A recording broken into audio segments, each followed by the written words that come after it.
Hosta La Vista is brought to you by Green Hill Hostas.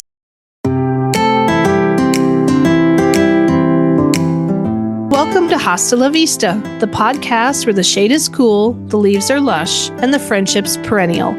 We are your hosts. I'm Betsy Peterson.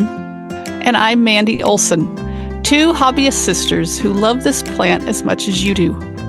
Join us each week as we dig into all things hosta, the plant affectionately known as the friendship plant.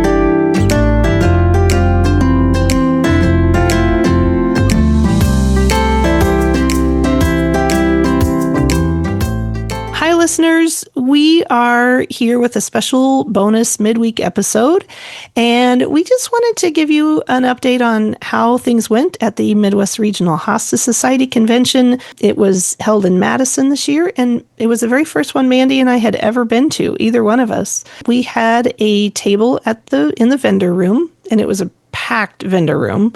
We got a chance to talk to a few people at the convention. We got a few stories, and we just wanted to share our takeaways of going to our very first convention. Mandy, what are your thoughts on the convention? Well, first, it was so nice to finally put names to faces or faces to names.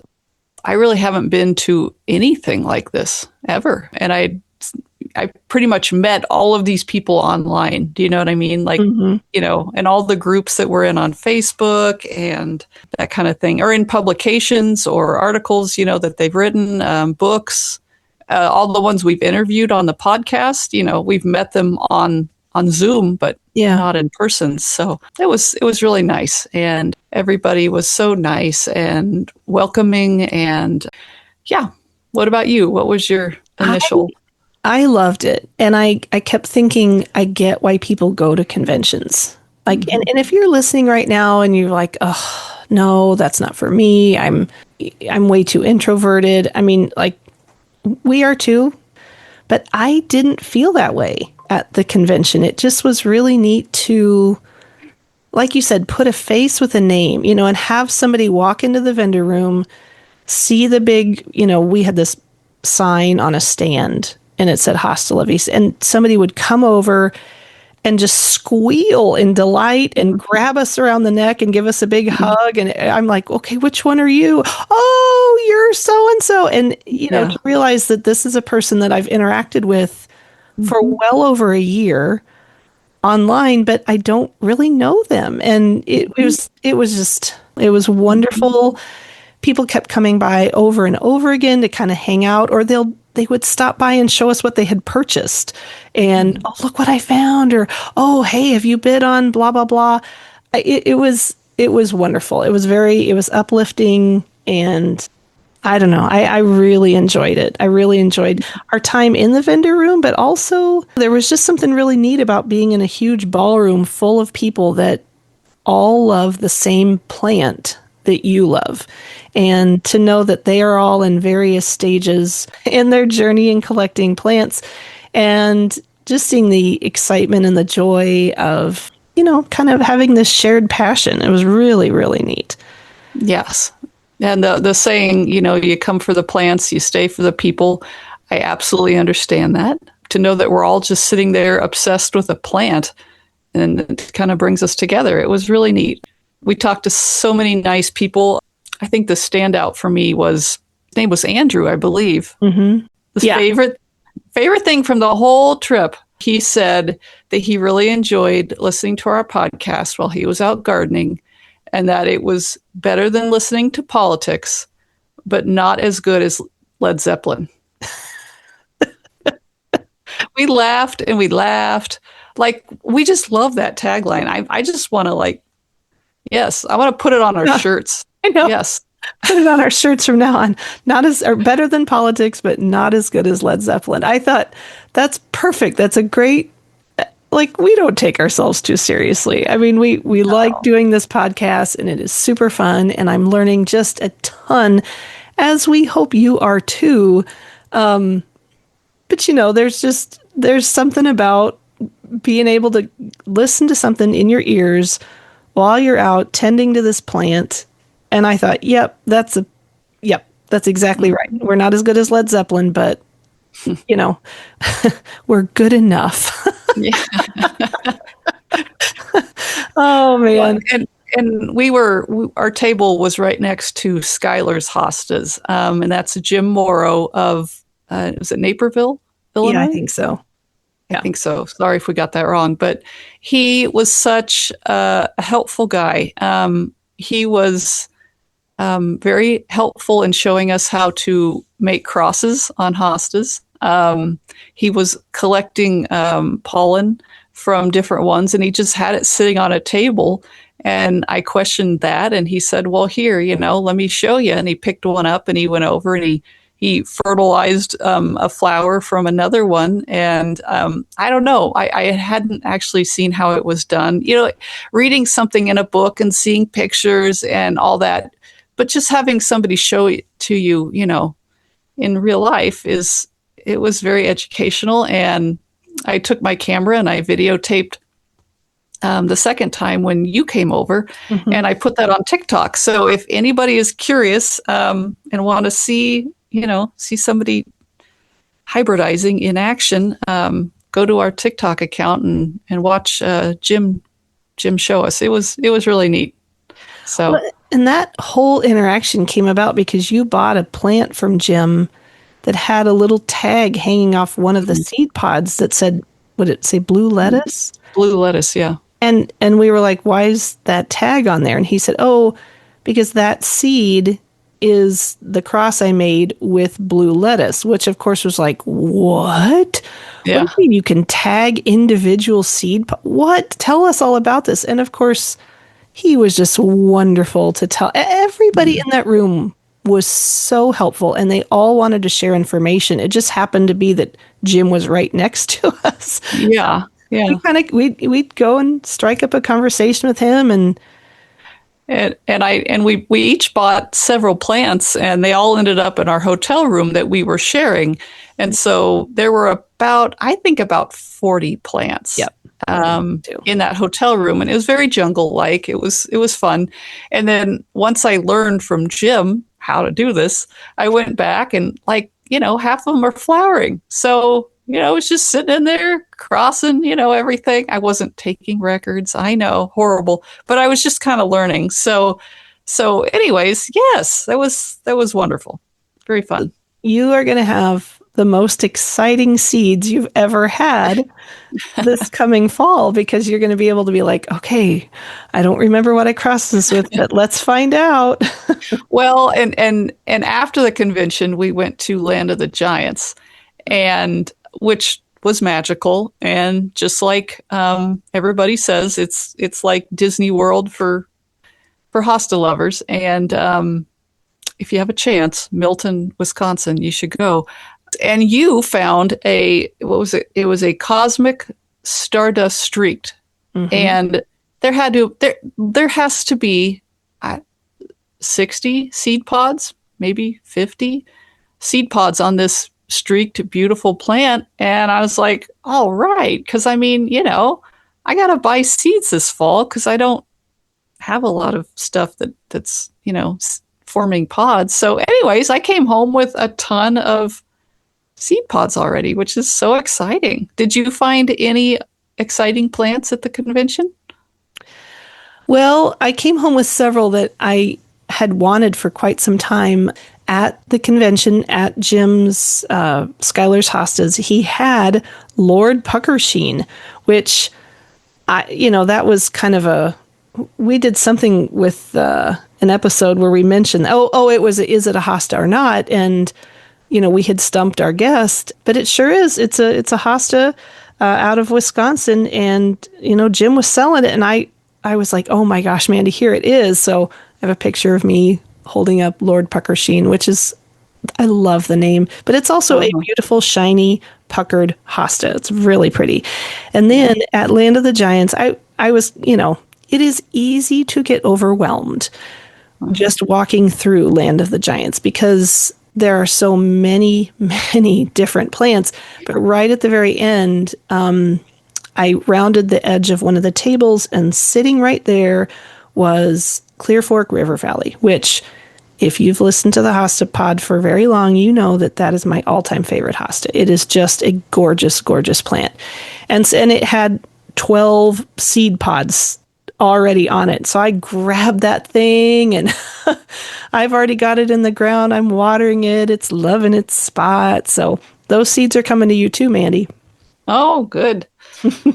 I went to the Winter Symposium. So if you live anywhere in the Midwest, consider going to the Winter Symposium. It's always in February, I think the last weekend of February, in Milwaukee. And they have an auction there, and it's plants that you bid on in February, and then you get sometime in June or July, whether you go to the National Convention or the Midwest Regional, they'll give you your plant. And I had bid on Brave Attempt from Holy Hosta Farm, Rob James, and he, hands me this pot of several different eyes. So I got that one in the ground and it started flowering. And just yesterday I was out there crossing it with, Liberty and Lakeside Paisley Print and Gitchy Gumi and whatever else I could find out there. So who knows what's going to happen, but you're getting those seeds too. All right. Yeah, that was a good sized Brave Attempt. That was a pretty plant. It was. Yeah. And then on the way to the convention, we stopped at In the Country Garden and Gifts, and which I had never been. And that was also spectacular. You could spend way too much money there really easily because, they're all very, to me, rare plants that it was hard to find. So I was really excited to find Feather Vein. If you have a chance, look that one up on the Hosta Library. Feather Vein is gorgeous. Apparently, I have a thing for green hostas, which my whole car was packed full of green hostas, which I don't know. Maybe I need to get something to, break up the green. But I also found Chris's Pinky Promise. Is that what it was called? Yep. It was gorgeous. It's kind of puckered green with reddish pink petioles, and it was so pretty. So that one came home too. We both thought it looked like rhubarb. The leaves obviously a little different, but the petioles are thick like rhubarb, and they're really red, and it's just a beautiful plant. You did end up with a couple of yellows, or at least one yellow, because you were like, I really should probably get some yellows. I Dream of Jeannie. Does that sound right? Yep. And Dixieland Delight, maybe something like that. So, but anyways, yes, and I packed the whole back of the car. The rental store was supposed to give me a small SUV, and at the last second, they gave me a Ford Explorer, which I was, pretty excited about because I can pack a lot of plants in there. And I think I was at 31, and these were like gallon-sized pots, so it was packed. It was packed. And driving back to Kansas was, it was a little difficult when we stopped. We just got food and ate in the car. I didn't want anything frying. We stayed in Des Moines and made sure we parked on the opposite side of the hotel. So in the morning it was shaded. You just didn't want anything frying. So, anyways, yes, it was a great experience, and we will be back for sure. Tell us about your earrings. People are very interested in your unfurled earrings, Mandy. Well, I've been sculpting for 25 years, and I thought I should just sculpt hosta leaf earrings because there doesn't seem to be anything out there other than resin printed ones or something like that.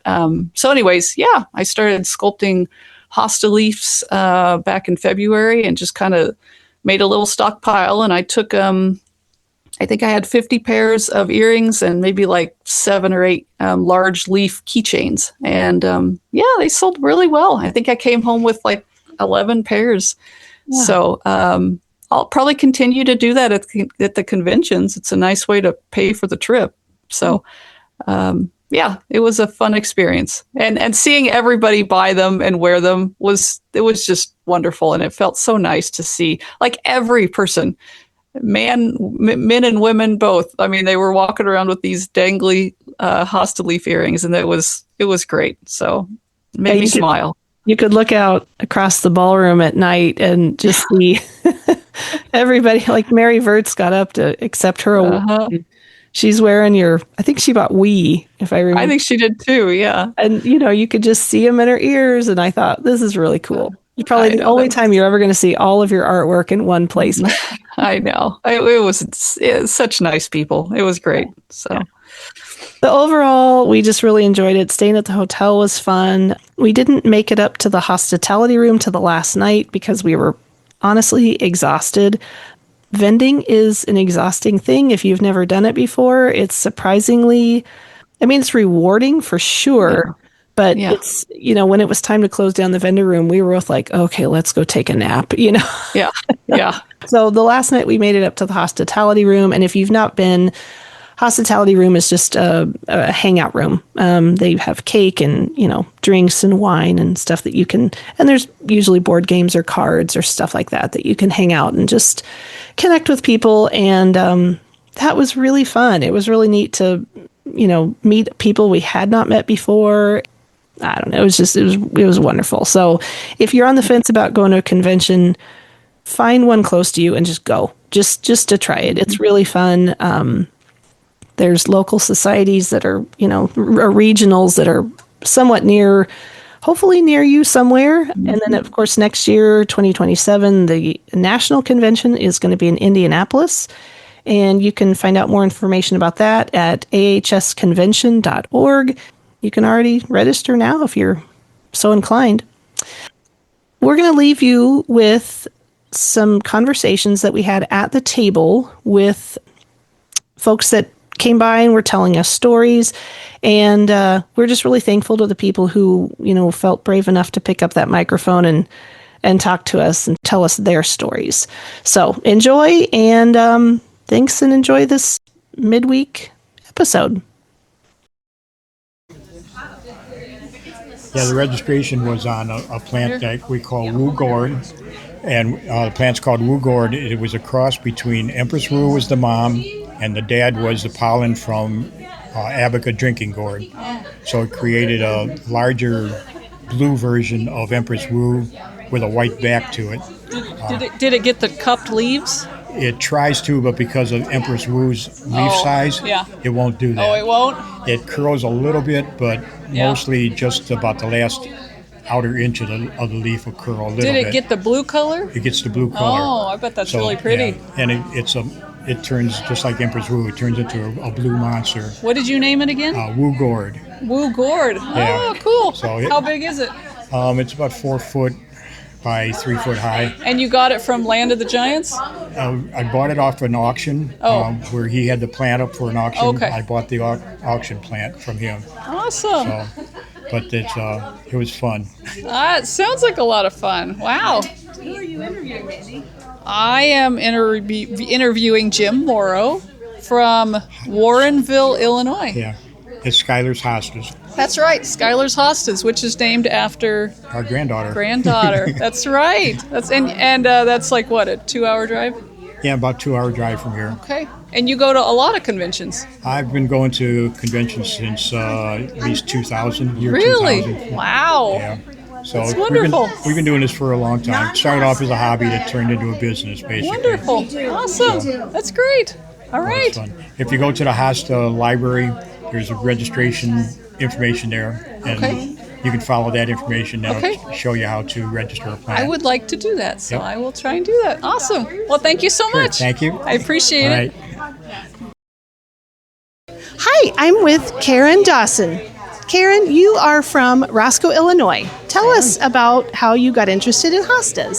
How I got interested in hostas. Well, doesn't everyone's grandmother have a hosta? I retired. Okay. I worked in a library, so did a lot of reading on perennials and everything. And so I had 7 mature trees on my property, lots of shade. Okay. Could not do anything sun. Yeah. So I was like, maybe I'll do hostas. Yeah. So I started doing research, got into hostas, bought a couple of the ones that are in the big box store like everyone does. And I found out about a hosta symposium that was happening. And so I thought, all right, so you're tired. What do they tell you? Make new friends, join a club, find an interest. Mm-hmm. All right, well, here we go. I'm in hostas. So I go to the symposium. I got on the Facebook group and I said, this is my very first time that, I'm going. I know no one. Does anyone want to meet up with me?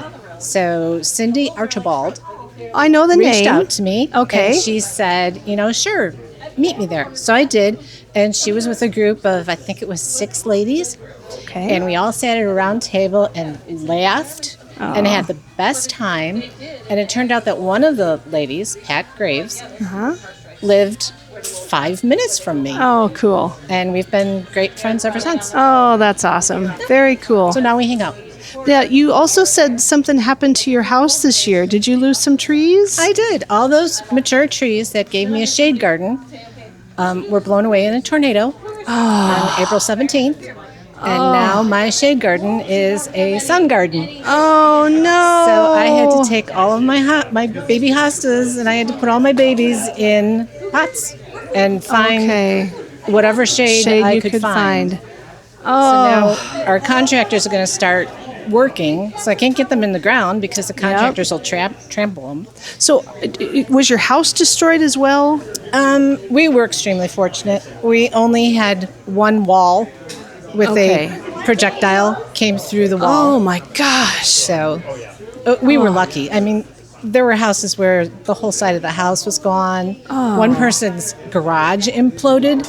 I don't know if you've ever seen that before. No. But the side of the wall went shooting out. You can't see visual cues. I'm talking with my hands. Yeah. And the service door blew out and the overhead garage door blew out. So it just went boom. Oh, all of this just since April, huh? April, yeah. Oh, my April gosh. Well, thank you for stopping by, and we hope pleasure. you have a great convention. You too. All right, I am here with Andrew, is it Lietzow? Andrew Lietzow, yes. Andrew yes, ma'am. Lietzow, welcome, Andrew. You are from? Beautiful Des Moines, Iowa. Awesome, and you are here at the Midwest Regional Hosta Convention, and you stopped by our booth today. Tell us a little bit about yourself. Well, I had a 22-year sabbatical from these kind of conventions, but then I went to the AHS convention in Dublin about 3 weeks ago. Yeah? And then I was, didn't know for sure whether I was going to come to this one. I'm absolutely thrilled that I did, of course, because I got to meet 2 of the best podcasters I've ever listened to, Betsy, and you're one of them. Oh, okay. I was wondering who they were. You 2 are great. I just love listening to your podcasts. Well, great. I am going to send out a message to all the new members that we have that signed up here a couple months ago to tell them that this is how you will learn to just have fun weeding. Put that podcast in your earbuds and get it going, because the Hosta La Vista is just... That's why we started it, just so you had something to listen to when you're out in the garden. Now, you've got some plans of your own for the Hosta world. Tell us about your plans. Well, 25 years ago, I was fortunate enough to look on eBay for a laminar flow hood that somebody would sell as part of what you need to run a tissue culture lab. Okay. And it just so happened that the Pioneer Corn people had one that they were giving away. And we were building an addition on our house. Okay. And laminar flow hoods, the size that Pioneer would use, are huge. They're very, very heavy. You can hardly move it around one end of it by yourself. Oh, wow. So my contractor said, well, we were into the stage they were getting ready to put on the floor joists and seal up the basement. Mm-hmm. And as part of what I planned to do with my 9-foot tall basement was to turn it into a tissue culture lab. Nice. But if they sealed up the floor, there would be no way to get this laminar floor hood into the basement. Okay. So he said, well, I'll go grab it with my backhoe and drive it down here from Johnston, Iowa, to where I live is about 5 miles. Uh-huh. So he went out and picked it up and drove it all the way down and dropped it into my basement, and there it sat for 25 years. Oh, my gosh. And it makes me want to cry because I'm having so much fun. Yeah. Finally putting my dream together. Yeah. And I had lab experience putting electrodes in rats when I was in psychology at Drake. Okay. Pre-med program and did physiological psychology and stuff. But anyhow, so that's what I'm doing is once I get the lab set up, then I'll be doing small batch custom tissue cultures for people. Wonderful. Well, that's great. It's nice to have another tissue culture lab in the works, and hopefully in the next couple years, maybe we'll You'll see things emerging from it within about 6 months. Oh, wonderful. But my goal is by my 75th birthday, which, by the way, is September 30th. You can send me a birthday card and email. You heard it here, fans. Okay. And I'll just be starting my second life at that point. And be doing tissue culture in the basement in the wintertime or summer, anytime. Well, that sounds great. Yeah. And Des Moines, Iowa. Great. Well, it's nice to have another tissue culture lab popping up. And anyway, thanks for stopping by and talking to us. We appreciate it. You betcha. Well, you add that with the seedlings and the hybridizing in the seedlings and things, and I'm in with both feet, and I'm having fun, and I'm so glad I stopped by to say hi to you, too. Oh, of course. We Mandy are, too. Thank you. Thanks for listening, folks, and we will see you the next time. Take care. Bye-bye.